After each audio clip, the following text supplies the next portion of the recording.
हिंदुस्तान में हर वर्ग को किसी न किसी चुनौती का सामना करना पड़ रहा है, मगर अल्पसंख्यक खासतौर पर मुसलमानों पर जो कहर टूटा है वो किसी से छुपा नहीं है।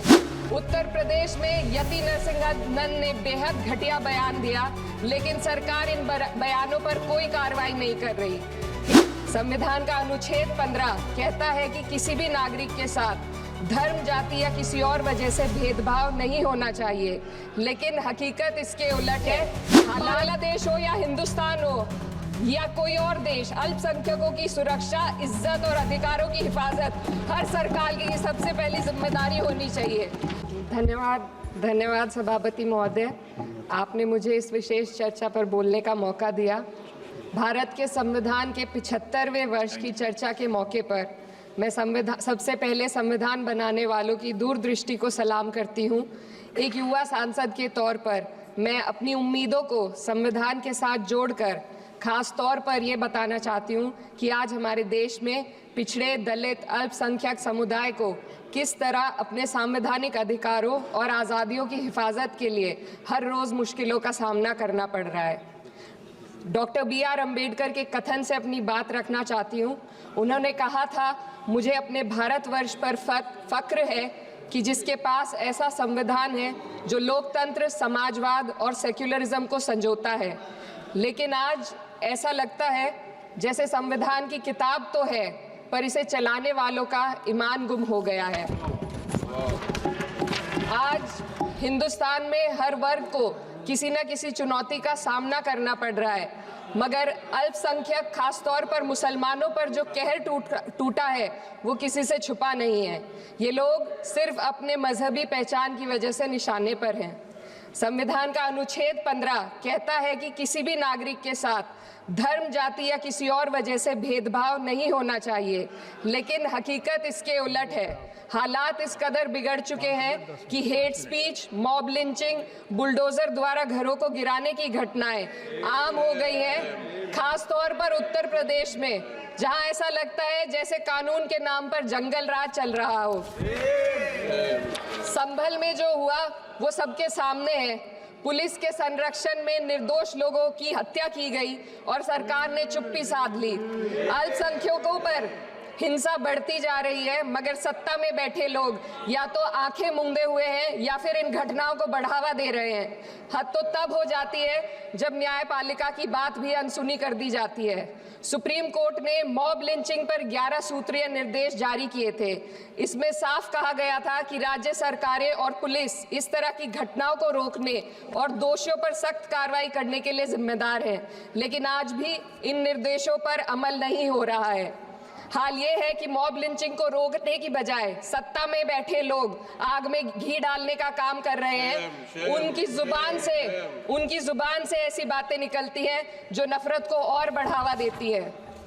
ये अशांति अब इतनी गहराई तक फैल चुकी है कि हमारे समाज के धर्मनिरपेक्ष चरित्र पर गंभीर सवाल उठ रहे हैं। साल की शुरुआत में ही कई राज्यों में दुकानदारों को अपने नाम बोर्ड पर लगाने के लिए मजबूर किया गया।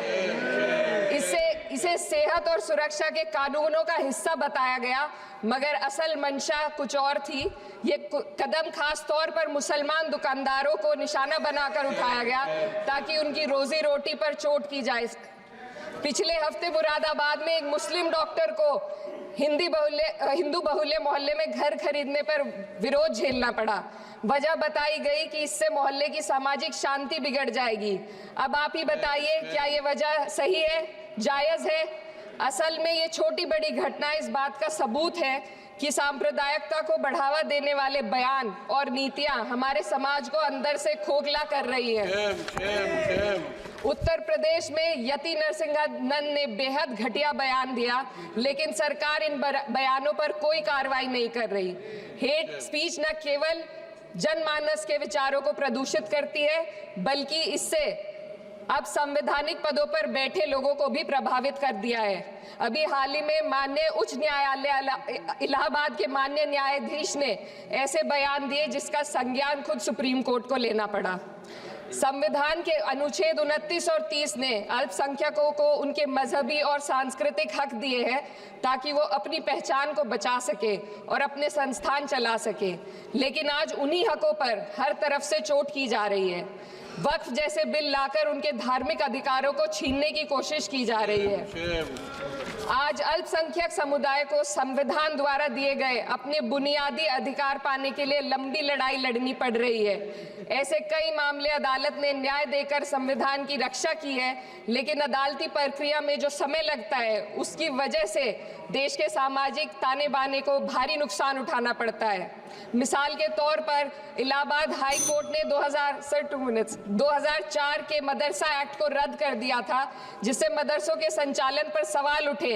हालांकि सुप्रीम कोर्ट ने बाद में इस फैसले को पलट दिया और एक्ट को वैध करार दिया, लेकिन इस प्रक्रिया में जो समय लगा उसने अल्पसंख्यकों को बेचैनी और संघर्ष के दौर में डाला है। इसी कड़ी में प्लेसेस ऑफ वर्शिप एक्ट 91 भी आता है और कई अन्य अधिकार, उन्हें भी इसी तरह अदालती लड़ाइयों में उलझाया जा रहा है। ये स्थिति न केवल अल्पसंख्यकों के अधिकारों की राह में रुकावट है, बल्कि justice delayed is justice denied जैसी कहावत को सिद्ध करती है। मैं इस सदन से दुनिया भर के अल्पसंख्यकों की आवाज उठाना चाहती हूँ, खास तौर पर हमारे पड़ोसी देश बांग्लादेश में अल्पसंख्यकों के साथ जो हो रहा है वे दिल को गहरे तक चोट पहुंचाने वाला है। उनकी जान माल की हत्या की जा रही है। बांग्लादेश हो या हिंदुस्तान हो या कोई और देश, अल्पसंख्यकों की सुरक्षा, इज्जत और अधिकारों की हिफाजत हर सरकार की सबसे पहली जिम्मेदारी होनी चाहिए। मैं इस सदन से अपने देश के अल्पसंख्यकों के साथ बांग्लादेश के पीड़ित अल्पसंख्यकों की आवाज को एक साथ उठाना चाहती हूँ। ये वक्त की पुकार है कि हम सब मिलकर ये सुनिश्चित करें कि किसी भी इंसान को उसकी पहचान या मजहब के कारण डर कर जीने पर मजबूर ना होना पड़े। जहाँ हक छीने जाते हैं वहाँ अमन खो जाता है। ये बात हर सरकार को समझनी चाहिए। अगर हम सच में अपने संविधान का सम्मान करना चाहते हैं तो हमें नफरत और भेदभाव को खत्म करना होगा। हमें ये दिखाना होगा कि ये मुल्क हर वर्ग, हर जाति, हर धर्म और हर समुदाय का है, और जब तक ऐसा नहीं होगा तब तक संविधान की आत्मा सिसकती रहेगी। सर, अपनी बात को खत्म करते हुए मैं एक शेर अर्ज करना चाहती हूँ। ये दाग दाग उजाला, ये शब गजीदा शहर, वो इंतजार था जिसका, ये वो शहर तो नहीं। लेकिन अगर इस सदन में बैठे हम सभी सदस्य ये ठान ले कि हमें संविधान के मूल्यों को लागू करना है और उसे लागू करने का प्रयास करें, तो वह सुबह जरूर आएगी जिसके लिए लाखों भारतवासियों ने अपने जानों की कुर्बानी दी थी।